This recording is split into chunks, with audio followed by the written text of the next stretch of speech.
Një firmë private për larje të tepihave po e shfrytëzon oborrin e shkollës fillore Adem Jashari në Serav të komunës së Çajirit. Drejtori i shkollës Halil Palloshi thotë se ai nuk e ka lejuar këtë dhe shkolla nuk merr asnjë kompenzim nga kjo firmë që po bën biznes në obor të shkollës. Ne s'kemi leju ato i lajnë tepijat edhe s'kanë këmëgnojnë aty në morë me të herë. Kujna për pëngoj kanë tepijat? Për azo kanë rrugën të kujtë? A ju kanë pyet juve si drejtori? Jo, s'në kanë pyet. Po të zhvesojnë gjatë verët atë pushimit.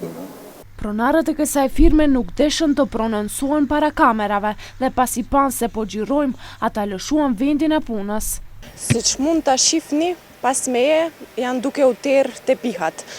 Një firmë private po e shfrytëzon oborrin e shkollës së Adem Jasharit në Shkup për biznesin e tyre.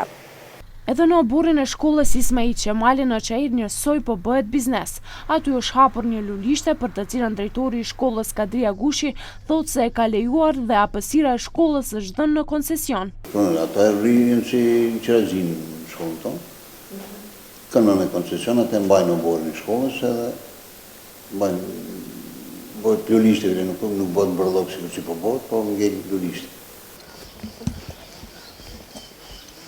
Ndërkaq në oborrin e shkollës fillore Ismail Qemalit shihet se bëhet një biznes tjetër, e kjo është shitja e luleve të ndryshme dhe bredhave, gjithsesi është hapur një biznes për lulishte.